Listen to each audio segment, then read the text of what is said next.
All right, what's up, guys? How you doing? My name's Dylan. This is Kasey. Hello. And this is Coffee and Conversations, our new podcast. If you're just joining us, which you are, because this is our first podcast, we're just going to do a little bit of coffee tasting, have a little bit of conversation, and we definitely want you to join us. Grab a cup of coffee and sit down and have some good old conversation. Our first guest for the podcast, my boy Tyler over here, the homie. Tyler, coffee-wise, how much do you drink? What do you consider yourself? I love it, but I'm a light drinker because it goes straight through me. Same. So yeah, I feel like that can be said for most people. Yeah, like everybody experiences the diuretic aspect of it. The best part. Yeah. My favorite. Honestly, my favorite part about drinking a cup of coffee is knowing I get to shit later. Oh man. often the times that I want coffee are also the times that I don't want to be shitting myself. So it doesn't go hand in hand. Yeah, right. Like right before work. Exactly. Like you're like, so let me get ready to do everything and then be interrupted by a massive shit. Exactly. Yeah, perfect. Of course. So we're let's see. Where are we going with this? We have a little script written out. Let's use it. Right. So Kasey, coffee wise, what are we drinking? What are we doing? We are drinking Pike's Place Roast, which is a medium roast coffee. And you can get it at any Starbucks at any time of the day. It is our house roast. It is really light, in my opinion, as for darker roasted coffees. It's got a caramelly taste to it. It's got a little bit of a smoky flavor when you sniff it. That burnt bean taste. Yeah. Tastes like dirt water if you don't like coffee. But it's really good. Are people that don't like coffee really going to be watching this? I mean, I feel like maybe. yes. That's true. They're trying to get I feel like into people it, want maybe. to believe that they are into coffee. Right. Because you go to Starbucks all the time and people are like, oh, I have to go get my coffee, so they order a Frappuccino. They just You know? wanna be Yeah. sophisticated. Yeah, a lot of people, like, they're like, oh, I just came in to get, like, my coffee. And I'll be like, great, what size do you want? And then it turns out they want a macchiato and, you know. Yeah. Not Always coffee. turns out like A glorified notice, glass of milk. They just, we are all drinking black coffee just for the pure for the hair on the purist. chest. Yeah. That's right. For our ball sacks. Yes. That's right. Kasey, you know a lot about coffee. I do, unfortunately. Why? Why do I know a lot about coffee? Well, I just like, what is your experience with coffee in general? Honestly, for the longest time, I used to think coffee tasted like dirt water, just like most other people. And I started working at a coffee shop known as Starbucks. Known as the coffee shop. The coffee. The only coffee shop The only there coffee is. shop Hey, there is. Dutch Brothers is okay. I prefer Dunkin' Donuts, honestly. The fair assessment. And I think over like time, I just like kind of grew accustomed to the taste and realized very quickly that I needed it to actually like function as a human being. And I know some people are really into like knitting, and some people are really into like arts and crafts. And I was just like, I gotta get into something, so I might as well just get into coffee. Right. Yeah. So that's kind of where it tried heroin a few times. It Yeah. wasn't for me. Yeah. I don't know. Cocaine weirded me out, so Yeah. just figured- Too expensive. Yeah. So would you say coffee is an acquired taste? I definitely think so. Kind of like beer, even. Like, a lot of people don't like beer when they first start drinking it, and then, like, you know, years down the line, that's all they want. So it's kind of the same thing, I think. Yeah. When I was younger in high school, like, I used to drink coffee, but it would be, like a quarter, like, in the cup, like, a quarter of the cup would be filled with coffee, and the rest would be filled with, like, French vanilla creamer or something like that. Yeah. And that was my coffee for the day. Mm-hmm. But, like, slowly, like, I'd start pouring less and less cream because I was like, nah, I just need more caffeine. I need... Right. And as lactose intolerant individuals, you and I, the creamer just adds to the shit factor of the coffee. Man. Yeah. But it adds... It's less fun when you got cream in it. It adds an uncomfortable shit, not just Yeah. Dude, shit. I'm the only non-lactose here. I fuck with some cream, man. I throw it in there all the time. Cream, little cinnamon. Yeah, but I also started out French vanilla creamer. Yeah. That was like my introduction to it. I think that's everyone's first cup of coffee. You know, their mom pours a cup of light coffee from the Keurig machine with a little bit of No, my Store-bought. parents gave me everything. They were like, try black. Hated it. Try it with cream. Nope, disgusting. Try it with sugar. Nope, disgusting. And I wrote it off until French vanilla. Ashley gave me that, actually. Oh, wow. Ashley just poured like That's Tisdale. more than half of the cup. You guys know her. Yeah, it was like more than half of the cup. And it was fucking amazing. And I was like, yeah, give me this all the time. And then that devolved into like macchiatos, and then just iced coffee, and then just straight black coffee. Yeah. Yeah, fucks with it. Let's would you like to lead us? And are we Sure. officially like? So- we were actually going to drink any coffee on it. I Yeah. know. I kept reaching for it, like I was gonna drink it this whole time. So if you want to be like a really cool like coffee drinker, Lift your initially, lift your pinky first. That's essential for coffee flavor to be. Whatever finger you want. You're actually gonna sniff it first for a true coffee tasting. So you cup your hand over the cup. Is that really necessary? Smells like cigarettes. Yeah, well, depends on what your hand Use smells your like non- too. Mine smells True. like jizz. Okay. Whoa. Sorry. So you should smell a little bit of a smoky flavoring to it. Like, what do you guys smell in that first initial sniff there? Yeah, I feel the caramel actually like Yeah. kicking out of it for Yeah. some reason. I usually That's cool. don't. I suck at these. We're Yeah. always smelling coffees, and I'm like, yeah, it still smells like coffee. Smells like, yeah. No, but yeah, I feel the caramel with this. It Yeah. has a fruity bouquet.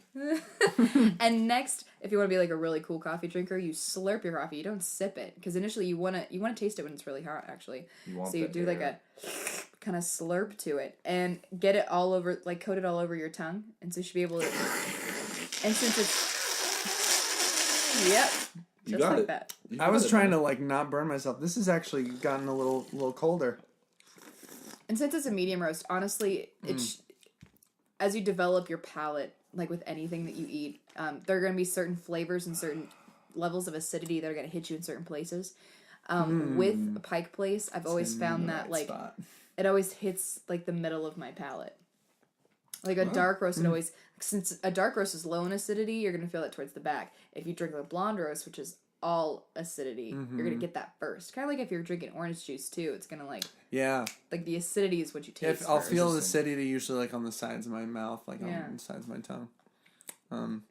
This is bomb. Yeah. I do feel I'm actually exactly with what you're this. saying about the Right thing in the middle of the palate. That's awesome. Yeah. Same. And my favorite part of drinking coffee is pairing it with something. So I always pair it with something that kind of complements it well. I love cookies. I love chocolate. So anytime I can put chocolate in anything, I will. I personally think that medium roast in general just kind of tastes really well. Or With some tastes chocolate? with some chocolate. Are you supposed to dip it like it's Oreos and You- milk? No, I usually take a Okay. bite of the whatever it is I'm eating and then drink it while I have that in my mouth. But you can totally dip it too if you want. So he's already mentioned Oreos. These are actually Chips Ahoy. So if Nabisco, any executives are watching, please, we need some money too. This is a high quality program. Yeah. We got a lot of people watching this right yeah, a now. lot of Yes. reach. You don't know what you're missing out on. Yeah. I'm not gonna dip my cookie because I'm not a savage, but All right, well, Savage life. I feel like the cocoa really complements well with that caramelly kind of taste that goes along with Pike Place. in I general. like the bready and milkiness of the cookie, and kind of like it gets that much better with the coffee. yeah. To me, it's almost like the cookie's sweeter. The chocolate is like that much more potent in it. And it's got that crumbliness of a biscotti. It's also just I love cookies. That who? Yeah, just makes the cookies that great. We're doing Pikes today because it's a medium roast. It's real like chilled. Yeah. It's kind of laid back, and it's not like super bright or anything. And this actually brings us to the point of our conversation today, which is Sam Smith. Mm-hmm. Sam Smith. Chocolate all over my pants now. That's Sam what that Smith is. just dropped a new single. He did. We've Yes. been waiting. Yes. Sam, thank you. you're watching this right now. Oh man, I've been waiting. I was a huge fan of Sam Smith. As soon as he came out, I have his record. You can see it. It's right over there. It is. Look at him. Yeah. He's praying. Yeah, it's a great record. And I mean, I was a big fan of the single too. Like it wasn't that This new different. single? Yeah. Yeah. It wasn't that different from his old stuff, but it was just like good to see him out again, and I think it hit the same emotional note that his last album really got me good with. What was the last thing he put out? Was it the one for James Bond? Mm-hmm. I believe so. Yeah. Yeah. What was that one again? Writings on the Wall. The Writings Yeah. on the Wall. Writings on the Wall. Which I actually thought was great. I'm a massive James Bond fan. I own all of the movies. And everyone talked shit about it. They were like, wow, this is so... Because, I mean, it did have some heavy hitters to follow up after, like, Chris Cornell and Adele. But it's like, I don't feel like it was that much weaker than the other ones. It was actually good. I feel like it kind of like fit that formula, and I feel like James Bond songs in particular do have a specific formula. Like with Adele's song Skyfall, it had all this like really heavy production behind it, and she's the type of artist that like if you listen to her first album, like progressively over the last 3 albums that she's put out, there have been more production added to it, but she's one of those artists that kind of like keeps the instrumentation kind of minimal to showcase like the voice and the lyrics. Whereas Typically, with this song, I mean, or with Skyfall, it was a lot different. It was huge. Right. And which I feel it like, had to be for the movie. Yeah. Right. And I feel like that's the same thing with this Sam Smith song. I feel like a lot of the songs on his first album, In the Lonely Hour, a lot of it had that same type of like 21 feel, where it was like really kind of light instrumentation. I mean, for most of the songs, not all of them. Some of those like bigger hit songs had more stuff, but you look at like Stay With Me, and it had like a really light beat, like a soft piano. Like it really, there wasn't a whole lot of instrumentation because the lyrics and the vocals were the ones that like really took the lead on that. And so when he came out with Writings on the Wall, it did seem a little disingenuous, just because like it was like this this really isn't our Sam Smith. Yeah, it's not really Sam like, Smith. This was made for the movie, which I mean worked well for him because he won an Oscar. So I mean, like. And a lot of people said too, not only this is not Sam Smith, this is not the Sam Smith we're used to. They said this is not James Bond. This song is not James Bond. How does that work? I don't even watch James Bond. I think some of the arguments I heard were that because it's so high on like the falsetto, it's like like it's not got that like it's manly, not masculine enough. right. Yeah, and I was like, oh, get over yourself.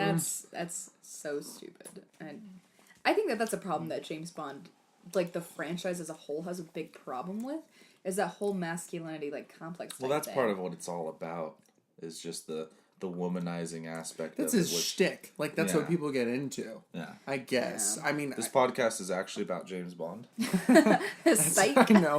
Sam Smith is only like a segue. Yeah. I'm taking off my shoes. I'm sorry if my feet stink. God damn it! Oh my Not god. actually sorry. No, but like I know I totally get that. My stepdad's a huge James Bond fan, and we watch a lot of documentary. I don't even know whether there are, but there are documentaries about James Bond movies and about the actors that have portrayed those characters, and so everyone has their James Bond, I think. But Jason Bourne, dude. That's my James Bond. God, that's so much. I never got into James Bond just because it's so. I mean, it just seemed like old. Like I heard of like 007 when I was really little, and it was a video game that people played, and I was like just not interested at all. I don't know. I didn't relate. Panther person.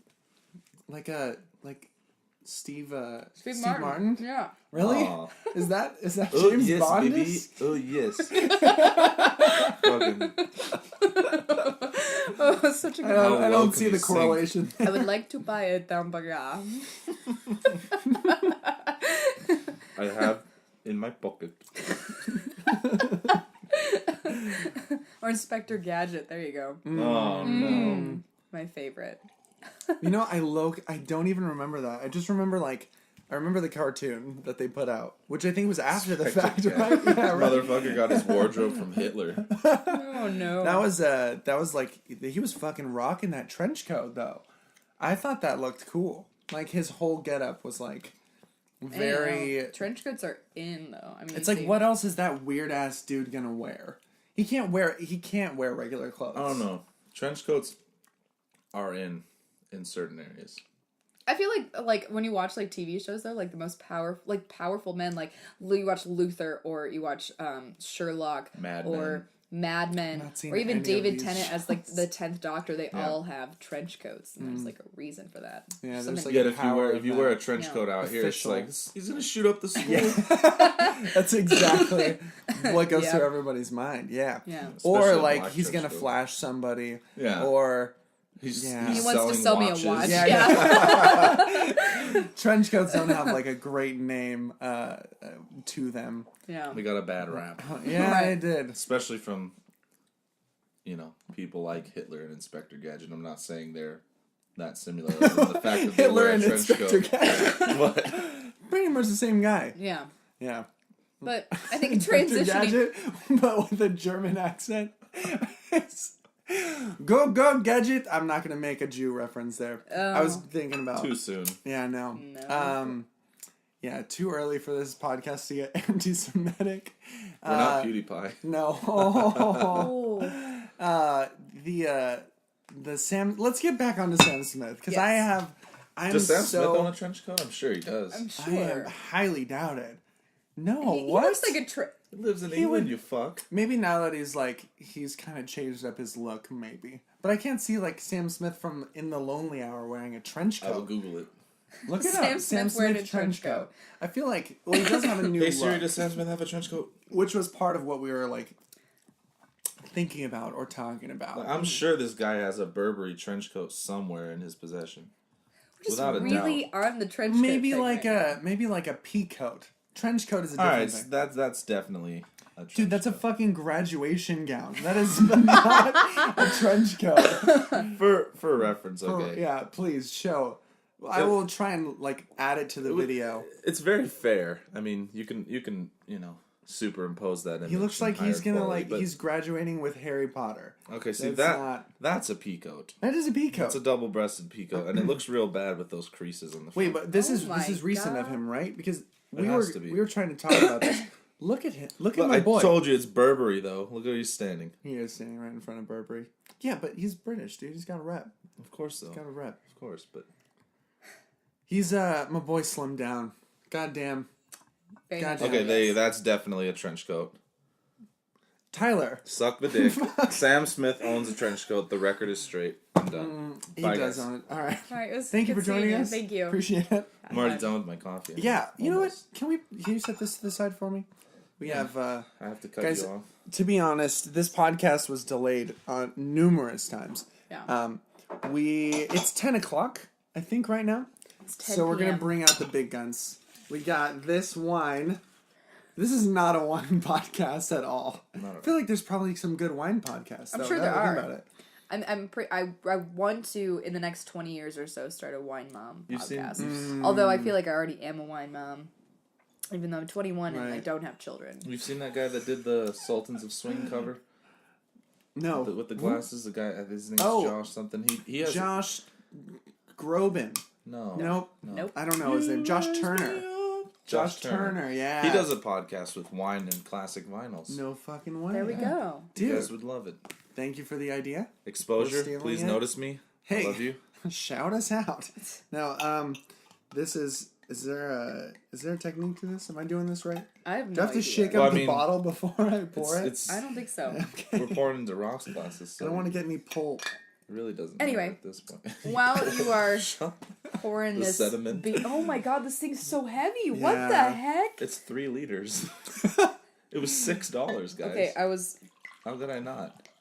never good at science. I don't know what a liter is. Well, a gallon is like almost 4 liters, so Oh, it's well. close to a gallon. If So you guys much want wine. to drink wine with us, We're drinking preferably Cabernet. in the morning, right after your coffee, right before work, this is Or instead of coffee, have wine. Cabernet Sauvignon. Cabernet Sauvignon by Livingston. Sponsor us. You can set this Wow, we're down. gonna be rich, man. We got Burberry, we got Nabisco. I highly doubt Burberry is even does he watch podcasts, Burberry? How do you know it was a he? It could be a she. Actually, you know what? I was looking through one of my stepdad's old Playboy magazines, and I think that the designer that started Burberry was in fact a man. But I also don't know. I also don't read Playboys. Sure about that? Yeah, me neither. Then again, nobody reads them anymore. It's all digital. So. I know it's not really a literary magazine much anymore. Wow, way to go! You. I mean, I can read a lot of things. No, I'm pictures, but Mm. sloppy. You are. But back to Sam Smith. we're just not going to talk about Sam Smith tonight. I want to. Yeah, I love him.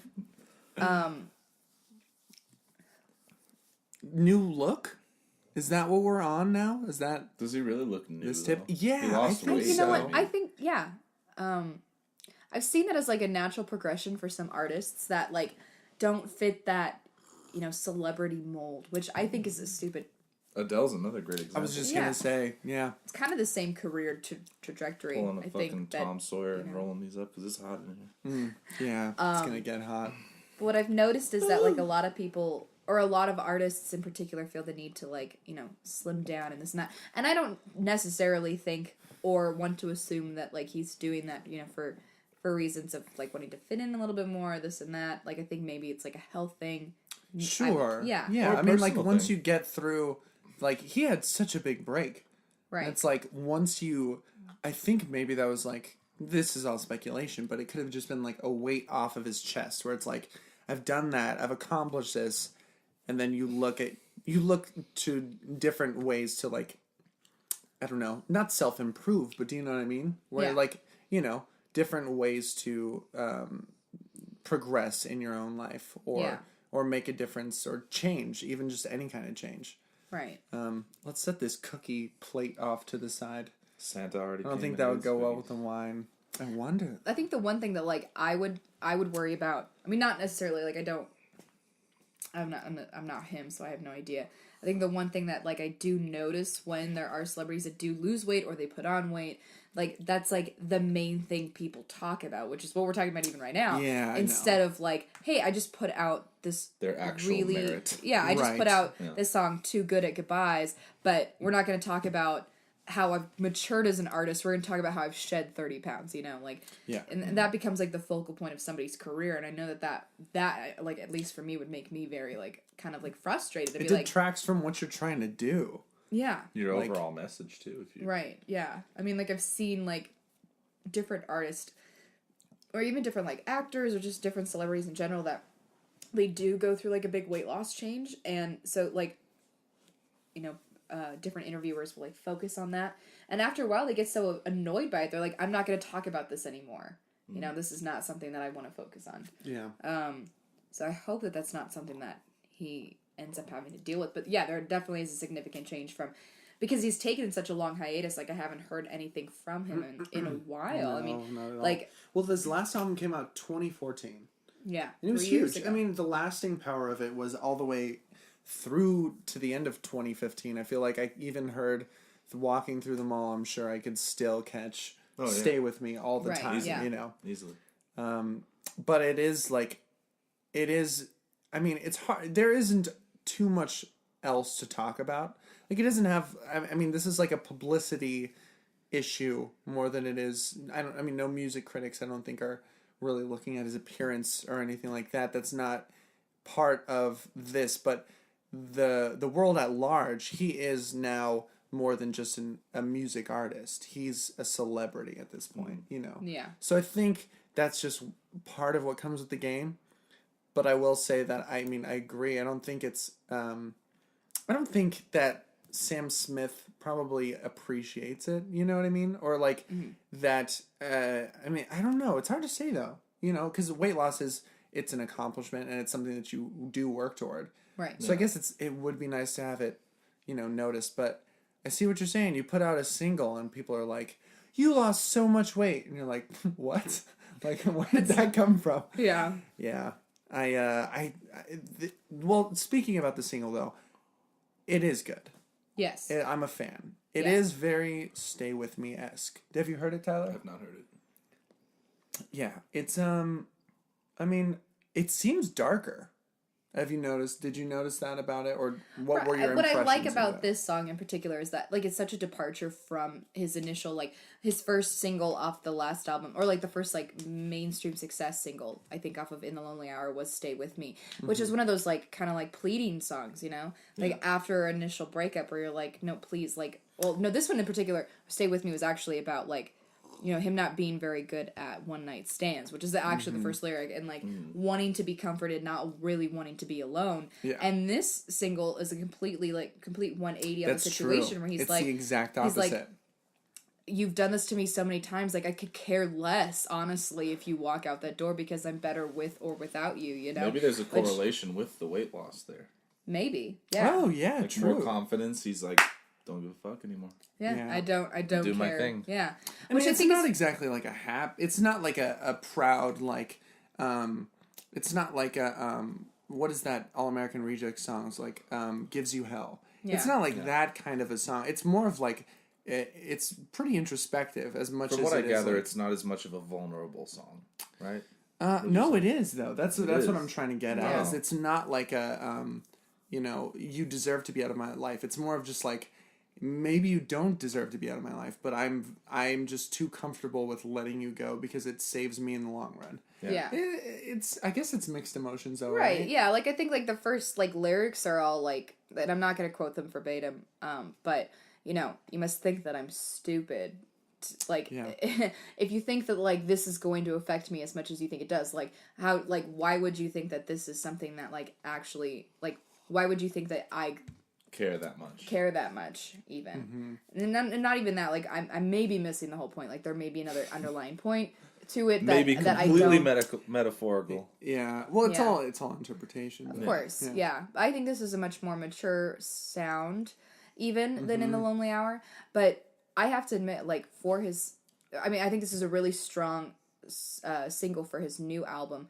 But going back to his first one in particular, I thought almost every song on the album just hit like a certain spot, like it hit the right place at the right time, because you know 21 from Adele was kind of in the same playing field of like after a breakup and like all of the emotions that go along with being in a really, you know, intimate relationship with somebody, and then that was out in like 2011, and then we didn't really have something like that, and then In the Lonely Hour came out and it kind of like filled that void.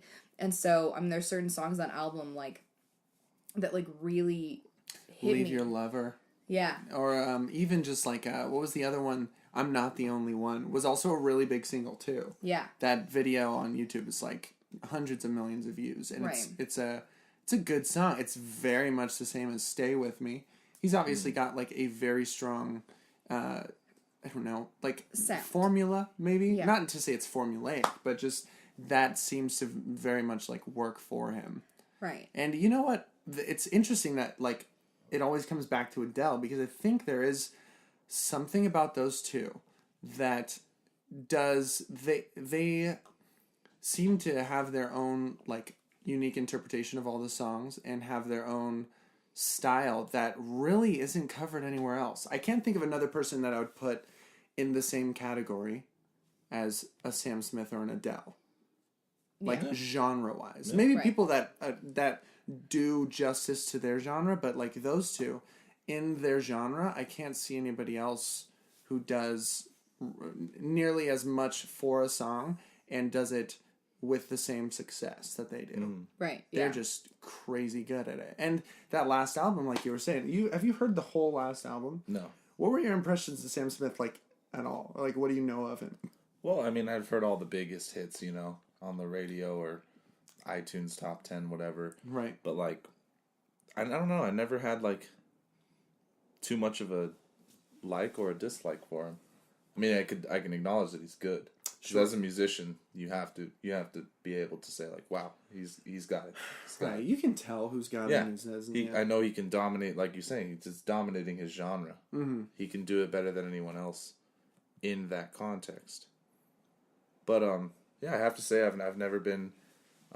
It's not that I'm not a fan. It's just I haven't had enough exposure to him because I'm not a radio kind of person, really. Sure. Yeah. I don't keep up with the biggest albums unless it's really something that I know I'm gonna like. Which is not to say that I don't think I would like Sam Smith's stuff in entirety, but I just haven't listened to enough of it, you know.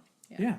I mean, what was your first initial impressions of him? I think I didn't like him and his voice at first. I thought, and it's funny because me and my friend were ragging on him. We thought he sounded like Stitch from Lilo and Stitch, and he does sound a little bit like Stitch. But it's like, I think it's just like, it's kind of acquired. Like, a little bit of, like, I don't know. Maybe I just had an aversion to his voice at first for whatever reason. He does have a very different sound. Yeah. Almost as different as, like, George Ezra. Like, they're very, like, I mean, maybe it's, like, the opposite, but as far as where they are from the norm, they're very different vocally. Mm-hmm. And it took me a minute to, like, get used to his voice, but he's so powerful. When I heard Lay Me Down, that was the one. Have you heard that one? Yeah. Oh my God. That one's so good. And then, who the fuck ever said John Legend should be on that song? I love John should Legend. Should be fired. Yeah, right. I love John Legend on his own, and I think that song didn't need it at all. He did not fit there, man. It was just one of those features for the sake of featuring, just like. But I feel like that's. Hey, this is gonna be a hot single, man. You want to slide in on this one? Right. Yeah, I feel like that version of the song gets more airplay than the actual, the actual song. Right, itself. It's two big names, so they're like, how could you go wrong? Yeah. And I think that kind of sucked because they found a way. I definitely love John Legend. I think he has a beautiful voice. I think that he would sound good singing that song by himself too. But I think that I just really love Sam Smith's song "Lay Me Down." I mean, that was the reason why I bought the whole album because I don't. One of my first initial impressions of him was I heard Latch first. I was walking through a Forever 21 or something like that. They blare the music louder than you can't even. You have to scream to the person next to you what do you think of this beaten top? Right. It's so loud. Yeah. And so that was just blaring and I did I'm not really into that. I don't know. It just wasn't something that spoke to me when I first heard it, and so I really didn't give it a second thought. And then I heard Stay With Me. And I thought that was a pretty good song. It started to grow on me. I realized that it was exactly like that Tom Petty song, Won't Back Down. Dude, I can't believe that. You only showed me that. If you guys don't know, Sam Smith, there was a lawsuit, or was there a lawsuit? I'm not sure if there was a lawsuit, or if they just end up just giving them writers credit anyway. But, Tom Petty is now credited as a writer for Stay With Me. Oh, wow. Yeah. I mean, because, That's hilarious. It's exactly the same song. It is the same. At least in the chorus. But so I noticed that, and then I started to listen to more stuff as it was coming out. And when I heard "Lay Me Down," the vulnerability in that song, and then paired with the music video and how heartbreaking it was, that. Being able, I just appreciate artists that can have that kind of vulnerability, whether or not that's a situation that he's actually been in before, but to be so vulnerable about it. He conveys it, whether or not he's experienced it. He definitely understands that emotion. Yeah. I mean, I think we've all been there. I mean, even you can relate that song to a lover. You can relate that song to, a dog passing away, the tiniest things you could. Yeah. Yeah. It's just, one of those songs that you just listen to on repeat while you're eating ice cream and crying. It's his someone laying in bed, sleeping, or trying to sleep and you can't, so you throw the song on and cry yourself. Yes. to sleep and wake up with a tear-soaked pillow. Yeah, totally. I always appreciate when an artist has a song like that on their album. And, not it being, something forced, I should have, a soppy ballad on my record. And you can tell that it's not something that they've genuinely thought or felt before. Mm-hmm. When it is, I just love when that is something, it is something so vulnerable. I mean, I even want to bring Lord's new album and her song Liability. And it being something so vulnerable and such a departure from what she normally does. And just knowing that it comes from such a genuine place. I just really appreciate when artists do stuff like that because it's my favorite kind of music. I like to wallow in self-pity. So, and those are the best self-deprecating songs, I think, where you just sit there and you're just oh my God. That's the thing about those songs that are vulnerable, I think there's different ways that people listen to music. There's people who listen to music as an atmosphere or listen to music as something entertaining to do, in the midst of other activities. Yeah. And then there are people who will not that one is better than the other, but just there are also people like us that We really feel it. yeah, you sit down and you listen to a song to listen to that song. Yeah. Not because like, you know, it'll like it's a good song and you'll listen to it while you're doing homework, but like with those personal songs and with those vulnerable songs, you feel a connection. It's a human connection that you get to the artist. And that's what I also appreciated about Liability from Lorde, or you know, you get it from different artists. I guess it's also a personality thing. People get it from Lana Del Rey. I don't really understand that at all. But I'm just not a big Lana. Right. I know. Is it Lana or Lana? I couldn't tell you. If you want, Lana, if you want to sponsor this podcast, we're Thumb up for Lana, thumb down for Lana. Oh no, sure as fuck up it's not Lana. Yeah, but anyway, that's just it. Like Sam Smith with that, he does have that like amount of vulnerability. Like Lay Me Down, you know. It's like, I mean, there was a certain amount of it in Stay With Me for sure, which like captivated people, but it was really let loose with Lay Me Down. And yeah, man, that is such a banger of a song. I was telling you, like, if you listen to the album now, and it's from 2014, it's not like crazy old, but it's still so... Like, if it came out now, I would still be a hit. Yeah, it would be a hit. Somehow it just lasted 3 full years of the music industry, and it's still great. Isn't still it interesting, though, like, on a side note, how things have, like, not necessarily stagnated, but, like, things that were popular 3 or 4 years ago are still big right now, like someone like Sam Smith, Adele, you know, all these things. But there are a lot of people, or a lot of artists in particular, that have fallen into the void, too. I mean, I think that more than anything, there's just been, in the last couple of years, like a surge of artists that can stand the you know, lasting amount of time. Yeah. Whereas, you know, in the, like, I want to say, honestly, in, like, you know, the 80s, the 90s, the early 2000s and stuff like that, a lot of it was about where can I get that next hit single, and it wasn't really about can I make music that means honest. something, that's honest, that, you know, is gonna, you know, be here for a while. And I think that people are kind of just over that. Yeah. And so we're getting artists like Adele, we're getting artists like Sam Smith, we're getting artists like Lorde, that their music will be played 20, 30 years from now, which I think is really cool. But at the same time, there still are a shit ton of artists that will not be heard of later on. Which is, I think, why, like, those artists that don't have, like, the same type of lasting power is why they have a place in the music industry. That is their place. They are the hit makers. They're like the, you know, they are the interim artists when Adele and Sam Smith are working on their next album. Right. Which, to speak on, like, the thing is, we're talking about 3 years for an album. That's not insanely long. It just seems like it because there's such a slew of different, like, waves of music coming through.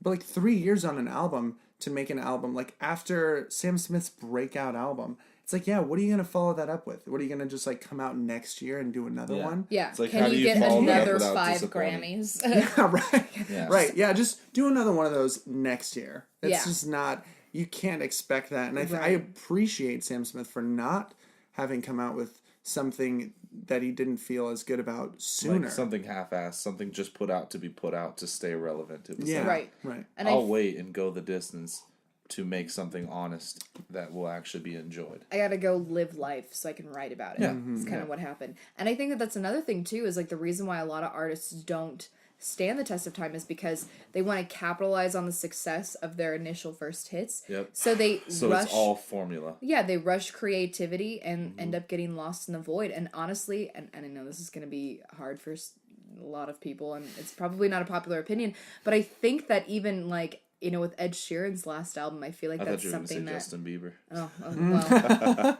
he's relevant until the little girls grow up. Sorry, I just... If I was your boyfriend and never let you go. I don't want to It's chill so on good. the beach. That's that so song good. Despacito, right? Yeah, that's so good. Okay, not his He song. didn't write that not song. his song. It was a feature on that song. The little white girls don't know that. Oh, it's true. But, no, yeah, I mean, I just think that, like, there are certain artists that, like, they have hits.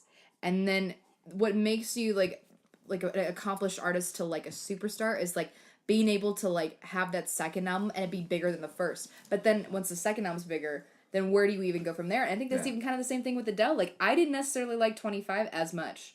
Yeah, like, I thought it was right. good. And I think a lot of people, like, it sold 3 million records in the first week, which is unbelievable for this day and age. Like, it just doesn't happen like that anymore. Record sales just are not the leading thing for artists anymore. And I think people bought that record because of how good 21 was.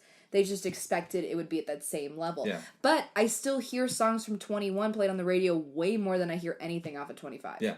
25 has its hits, but, like, the rest of it is, like, unknown to most people. Yeah. Yeah, right.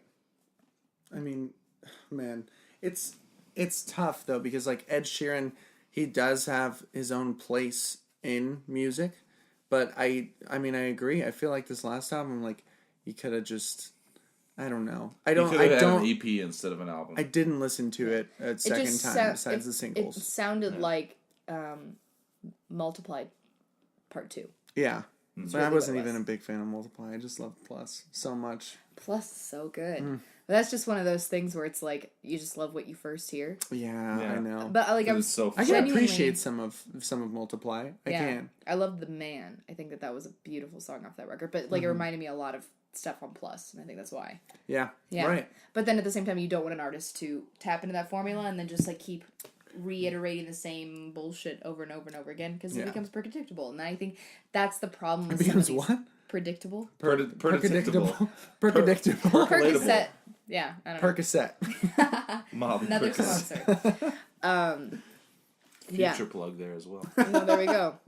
But no, yeah, I think that's like the biggest thing that I've noticed is that a lot of artists like either try and rush into, you know, getting on that second or third record because they don't want people to forget them. Yeah. But then things just become lost in the void. And then like as they get, but that's another problem too, is like they get so successful that the things that they write about aren't things that you can relate to anymore. Yeah. Like I can't relate to the man. fact that you have 7 bathrooms in your mansion and you wanted 8, you know? Like I can't. Drake and Taylor Swift. Like, Yeah, I cannot. easily. Yeah. Specifically Drake and Jake? you know. Jake and Trailer. Jake Paulers. Jake Paulers. That's Paulers. a discussion for another Yeah. episode. Definitely is. Yeah, or Bad Baby. No, but I feel you. It's like whatever they tap into first. You are kind of pigeonholed because you can't do that again. But you also gotta like appeal to whatever you did the first time. So people have been known to make the right moves. It's happened. That's why you need psychedelic drugs.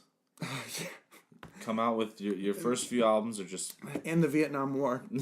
Just have wars, and then artists will find reasons. I mean, North Korea's just launched another missile over Japanese territory, so Right. we could be looking at a resurgence of the 1960s. That's the music And we're gonna write, though. We're taking the fucking Korean War. Nobody else. That's gonna be The our Korean War? music. That already happened. Our Korean. Then World War III. That's the one Oh, right. I'm down with that. Yeet. I think. Don't ever say that again. Are we? Hey, whoa. Okay. Veet. That's fair. Veet. Isn't that like Nair? Veet. It's like another Nair. What? I don't know. I don't know what Guys, the fuck you're I saying. think we're just about gonna wrap Nair, this like up. the hair loss thing? This is yes, Nair. There's like a Veet. It's like you throw it on your hairs, and then you throw your hairs off. You throw your hairs off. All right. Well, Yes. thank you guys for tuning in to this podcast. What we're gonna, I mean, every week's gonna probably be like this: a lot of rambling, a lot of coffee drinking, probably some more wine. Not necessarily sure. But if there is an artist that you guys would like us to talk about, to discuss, we love music, we love coffee. Those are the two things we're probably gonna. Newton. Not Wayne Newton. Maybe some Fig Newtons. We'll pair those with some Fig coffee Newtons. soon. I think that would go great with like Yeah. Kenya or something. Yeah. Oh. Oh, okay. Well, Kenya's let just us great. know though if you have anything down in the comments if you're watching on YouTube, or if you guys want to contact us some other way. We'll have some way for you to do that very soon. Thank you for tuning in. Kasey and Dylan signing off. Thank you, Tyler, for joining us. Also, appreciate you much. I'm just here for the wine. He brought the wine. We're going to finish this wine. You guys finish the rest of your day. We're going to finish this wine. We'll see you later. All right, and that's going to be cut. Dude, that was good. Wait.